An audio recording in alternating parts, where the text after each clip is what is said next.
প্রথম করিন্থীয় পত্র অধ্যয়নে আপনাদের স্বাগতম। আজ আমরা পৌলের সবচেয়ে সূক্ষ্ম এবং ব্যক্তিগত আলোচনার একটি বিষয় দেখব, যেখানে তিনি যৌনতা এবং বিবাহের সমস্যাগুলোকে সম্বোধন করেন। প্রথম করিন্থীয় 7 অধ্যায়কে অনেকেই পৌলের দেওয়া বিবাহের ম্যানুয়াল হিসেবে দেখেন, তবে এটি প্রায়শই ভুল বোঝা হয়ে থাকে।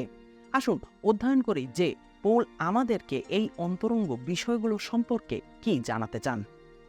করিন্থীয় বিশ্বাসীরা তাকে যে চিঠি লিখেছিলেন তার একটি অংশ উদ্ধৃত করে পৌল 7 অধ্যায় শুরু করেন। তার কাছে তাদের পাঠানো চিঠির প্রতিটি জিজ্ঞাসাবাদই তিনি একইভাবে উপস্থাপনা করেন। প্রথম পদে তিনি বলেন, তোমরা আমাকে যেসব বিষয় সম্বন্ধে লিখেছ, তারপর তিনি সেগুলো উদ্ধৃত করেছেন। একজন পুরুষের পক্ষে কোনো মহিলাকে স্পর্শ করা ভালো না।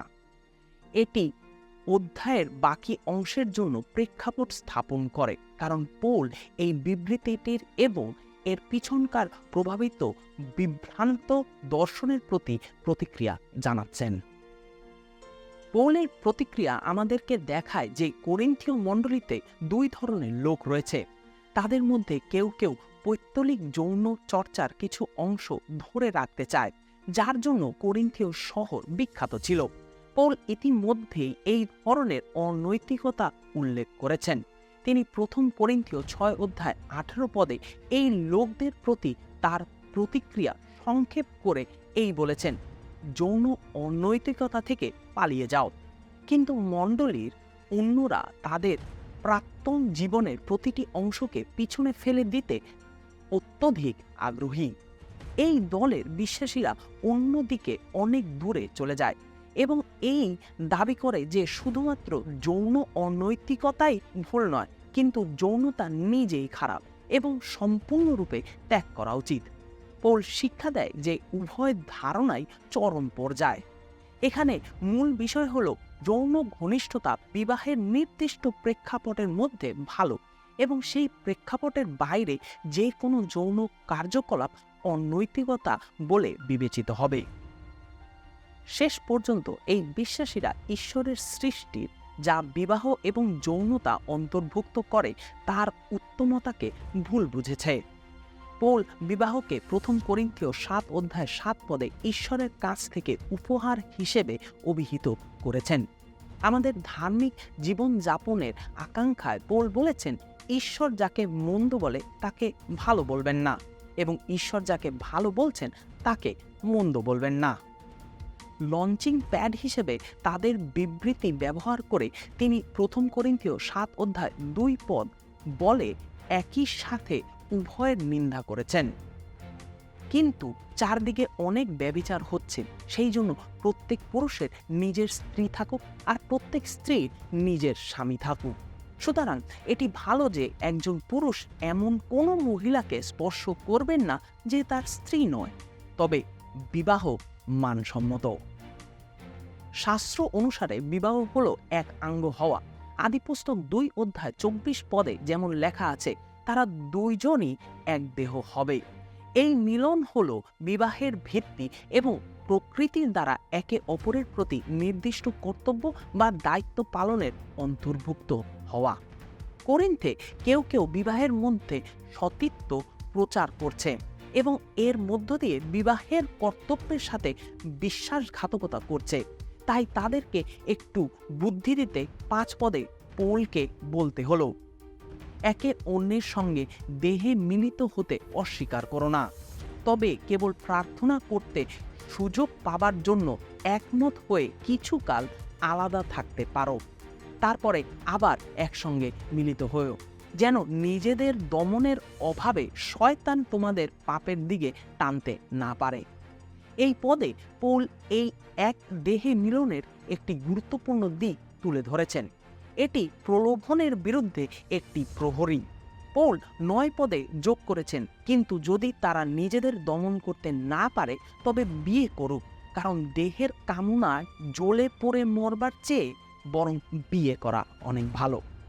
শাস্ত্রের অন্যত্র বিবাহ এবং ঐশ্বরিক আদেশের জন্য পৌলের সমস্ত প্রশংসা ছাড়াও এখানে পৌল বিবাহকে অনৈতিক যৌন অনুশীলনে জড়িত হওয়ার প্রলোভনের বিরুদ্ধে সর্বোত্তম প্রহরী হিসাবে প্রস্তাব করেছেন। পৌল যৌন অনৈতিকতার বিষয়ে খুবই সচেতন এবং তিনি অবিচল যেন লোকেরা নিজেদেরকে পবিত্র রাখে। এটি উল্লেখ করা হয়েছে যে কোরিন্থ যৌন অনৈতিকতাপূর্ণ একটি শহর ছিল, তবে সম্ভবত সংস্কৃতির আরও একটি দিক আমাদেরকে মণ্ডলীর মুখোমুখি হওয়া অনন্য চ্যালেঞ্জটি বুঝতে সাহায্য করবে। কোরিন্থে পতিতাবৃত্তি প্রচলিত ছিল, কারণ এটি সেইখানকার ধর্মীয় অনুশীলনের সাথে যুক্ত ছিল। দেবতাদের উপাসনা করার একটি উপায় ছিল মন্দিরে যৌন চর্চা। এই যৌন অনৈতিকতার অভ্যাসটি দেবতাদের প্রতি একজনের ধর্মীয় ভক্তির সাথে যুক্ত ছিল। আশা করি আপনি বুঝতে পারছেন যে একজন খ্রিস্টান হওয়ার আগে যদি তারা এই সব জানত, তবে যৌনতা এবং ঈশ্বর সম্পর্কে আলাদাভাবে চিন্তা করার জন্য লোকদের পুনরায় প্রশিক্ষণ দেওয়া কতটা কঠিন হতো। এই ধরনের বিশ্বাস থেকে আসা সেই খ্রিস্টানদের জন্য পৌল শিক্ষা দেন যে বিবাহ হল প্রলোভন এড়িয়ে যৌনভাবে পবিত্র থাকার একটি উপায়। সৃষ্টিতে মানবতার জন্য ঈশ্বরের অভিপ্রায় সম্পর্কে শাস্ত্র স্পষ্ট। আদিপুস্তক 1:31 বলে, এটি খুবই ভালো। ঈশ্বর যৌনতাকে মনোরম করে তুলেছেন এবং নারীর সাথে পুরুষের মিলনকে আশীর্বাদ করেছেন। আবদ্ধ প্রতিশ্রুতিতে আদিপুস্তক 1:28 বলেছেন, বলবান হও এবং সংখ্যা বৃদ্ধি করো এবং পৃথিবী পূর্ণ করো। এমনকি তিনি বাইবেলের একটি সম্পূর্ণ বই সলোমনের গীতকে অনুপ্রাণিত করেছিলেন স্বামী এবং স্ত্রীর মধ্যে প্রেম উদযাপন করার জন্য, যা বৈবাহিক প্রেমিকদের সমস্ত যৌন আবেগকে প্রকাশ করে। ইব্রিয় 13:4 বিষয়টি বেশ স্পষ্টভাবে বলেছে, স্বামী স্ত্রীর মধ্যে বিয়ের সম্বন্ধ পবিত্র রাখা উচিত, কারণ যে কোনো রকম ব্যভিচার হোক না কেন, যারা সেই দোষে দোষী, ঈশ্বর তাদের শাস্তি দেবেন। এখন বিবাহের মঙ্গলতা রক্ষা করার পরে পৌল একটি সম্পর্কিত বিষয়ের দিকে মনোযোগ দেন, অবিবাহিতা। 7 অধ্যায়ে পৌল যতটা বিবাহ উদযাপন করেছেন, তিনি অবিবাহিততাকে উৎসাহিত করেছেন সম্ভবত আরও বেশি পরিমাণে। তিনি 1 করিন্থীয় 7:7 বলেছেন, যদি সবাই আমার মতো হতো, কিন্তু ঈশ্বরের কাছ থেকে একজন এক একটি দান পেয়েছে। এক একজনের দান এক এক রকম, আবার অন্যজনের দান আর এক রকম। তিনি 8 ব্যাখ্যা করতে গিয়ে বলেছেন, অবিবাহিত আর বিধবাদের আমি বলছি, তারা যদি আমার মতো থাকতে পারে তবে তাদের পক্ষে তা ভালো। পৌল অবিবাহিত। এটি শাস্ত্রে একটি অস্বাভাবিক দৃষ্টিভঙ্গি, কারণ আমরা প্রায়শই বিয়েকে প্রত্যেকের জন্য ঈশ্বরের সেরা পরিকল্পনা বলে মনে করি। যাই হোক, মথি 19:12 যিশুর কথাগুলো শুনুন, যখন তিনি এই সমস্যাটিকে সম্বোধন করেছেন। কেউ কেউ নপুংসক হয়ে জন্মগ্রহণ করে, সেই জন্য তারা বিয়ে করে না। আর কাউকে কাউকে মানুষেই নপুংসক করে, সেই জন্য তারা বিয়ে করে না। আবার এমন কেউ কেউ আছে যারা স্বর্গরাজ্যের জন্য বিয়ে করবে না বলে মন স্থির করে। যে এই কথা মেনে নিতে পারে সে মেনে নিক। এখন একজন নপুংসক হলেন একজন ব্যক্তি যিনি যৌন ক্রিয়াকলাপে নিযুক্ত হতে অক্ষম, সাধারণত খোঁজাকরণের ফলে। যিশু যখন স্বর্গরাজ্যের স্বার্থে নপুংসকদের উল্লেখ করেন, তখন তিনি রূপকভাবে এমন পুরুষদের সম্পর্কে কথা বলেছেন যারা যৌনতা থেকে বিরত থাকে এবং তাই বিবাহ করে না, যেন তারা রাজ্যকেন্দ্রিক পরিচর্যায় নিবেদিত থাকে। 1 করিন্থীয় 7 পৌল ঠিক এই বিষয়েই পরামর্শ দিয়েছেন।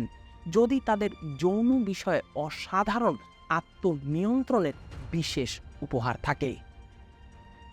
খ্রিস্টের জন্য অবিবাহিত থাকার বিষয়ে পৌল 28 বলেছেন, কিন্তু বিয়ে যদি তুমি করোই তাতে তোমার কোনো পাপ হয় না। কোনো কুমারী মেয়ে যদি বিয়ে করে তাহলে তারও পাপ হয় না, কিন্তু যারা বিয়ে করে তারা এই সংসারে কষ্ট পাবে। আর আমি এই সব থেকে তোমাদের রেহাই দিতে চাইছি। তিনি 32-35 যান। আমি চাই যেন তোমরা ভাবনা চিন্তা থেকে মুক্ত থাকতে পারো।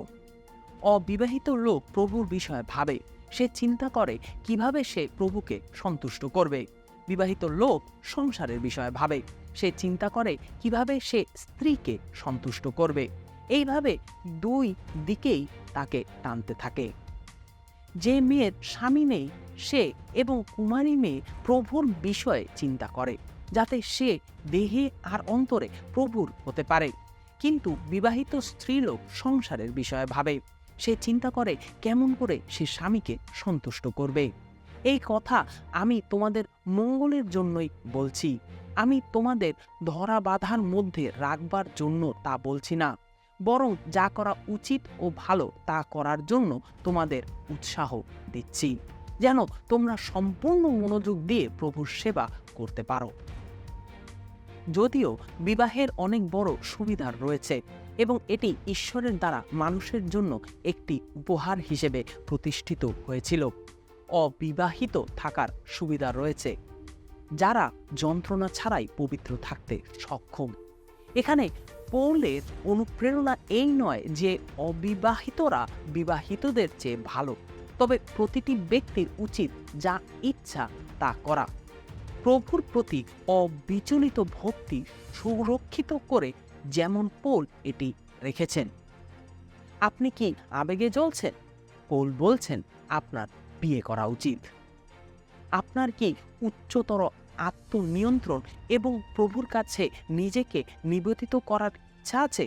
তাহলে অবিবাহিত থাকা আপনার উপকারের জন্য ঈশ্বরের কাছ থেকে একটি উপহার। সর্বোপরি তিনি বলছেন যে আপনি উভয় ক্ষেত্রে স্বাধীন, আপনার জীবনের জন্য ঈশ্বরের নির্দিষ্ট আহ্বান অনুসারে করার চেষ্টা করা উচিত। পৌল এই অধ্যায়ে আলোচনায় যোগ করেছেন এমন আরও একটি সূক্ষ্মতা রয়েছে। তিনি 26-27 পদে বলেছেন যে ভীষণ দুঃখ কষ্টের সময় আসছে, তার জন্য আমার মনে হয় তোমরা যে যেমন আছো তেমন থাকাই ভালো। তোমার কি স্ত্রী আছে? তবে স্ত্রীকে ত্যাগ করতে চেষ্টা করো না। তোমার কি স্ত্রী নেই? তবে বিয়ে করার চেষ্টা করো না।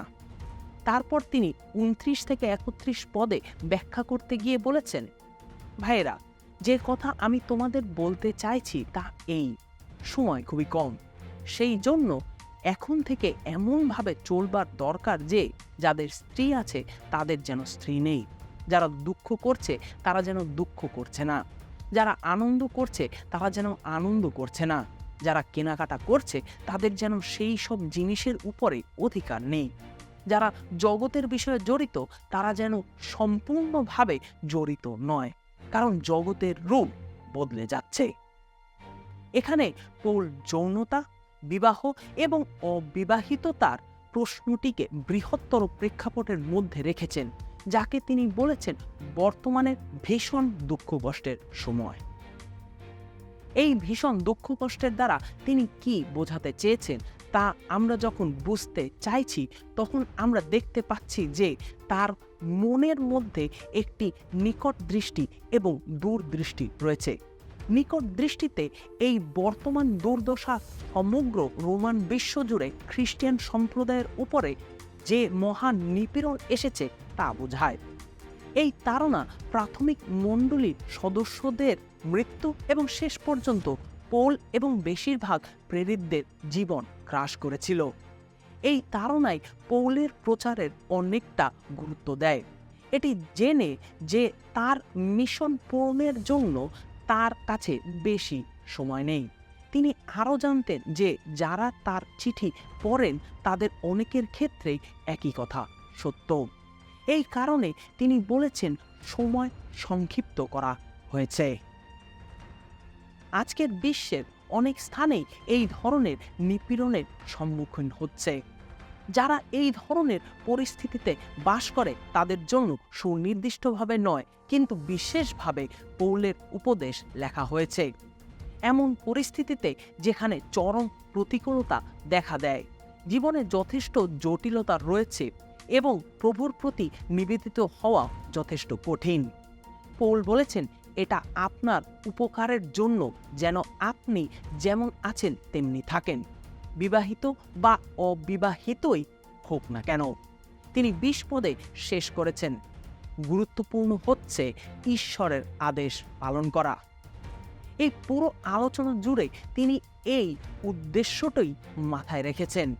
ঈশ্বর আপনাকে যা করতে আহ্বান করেছে তা করুন, এবং তাই যা আপনাকে তার প্রতি সম্পূর্ণরূপে নিবেদিত হতে সক্ষম করে। একই সময়ে পৌল দূরদর্শন নিয়েই এই বিষয়গুলো লিখছেন। তিনি 31 পদের শেষে বলেছেন, কারণ জগতের রূপ বদলে যাচ্ছে। এই বিবৃতি এই জগতের শেষ সময় ধ্বংস এবং নতুন সৃষ্টির আশার কথা মনে করিয়ে দেয়। এটি সম্ভব যে পৌল ইতিহাসের প্রায় প্রত্যেক বিশ্বাসীর মতো বিশ্বাস করেন যে খ্রিস্টের পুনরাগমন শীঘ্রই ঘটবে। তিনি তার বর্তমান নিপীড়নকে একটি বিচ্ছিন্ন ঘটনা হিসেবে দেখেন না, বরং একটি বিশ্বকে শেষের দিকে নিয়ে যাওয়ার লক্ষণ হিসেবে দেখেন। তিনি এই বিশ্বাসে ভুল করেন না, কারণ খ্রিস্টের পুনরাগমন যে কোনো মুহূর্তেই ঘটতে পারে। তাই তিনি বলেছেন যে আমাদের এমনভাবে বাঁচতে হবে যেন এটি আমাদের জীবনের শেষ দিন। আবার তার লক্ষ্য হলো প্রভুর প্রতি আমাদের নিরবিচ্ছিন্ন ভক্তি। তাই প্রতিযোগিতামূলক প্রতিশ্রুতি এবং অতৃপ্ত ও বিভ্রান্তিকর আবেগ দ্বারা যেন বিচ্ছিন্ন হয়ে না পড়ি। শেষ করছি, মনে রাখবেন যে আপনি নিপীড়নের বর্তমান যন্ত্রণার সম্মুখীন হচ্ছেন, বা আপনি সেই দিনের জন্য অপেক্ষা করছেন যখন এই পৃথিবীর শেষ হবে। আপনার কাছে পৌলের বার্তা একই। 1 করিন্থীয় 6:18 পদে পৌল বলেছেন, অনৈতিকতা থেকে পালিয়ে যান এবং নিজেকে প্রভুর কাছে সমর্পিত করুন। বিবাহে আপনি আপনার স্ত্রীর প্রতি বিশ্বস্ত থেকে এবং যৌন ঘনিষ্ঠতার বৈবাহিক দায়িত্ব পালন করে এটি করতে পারেন।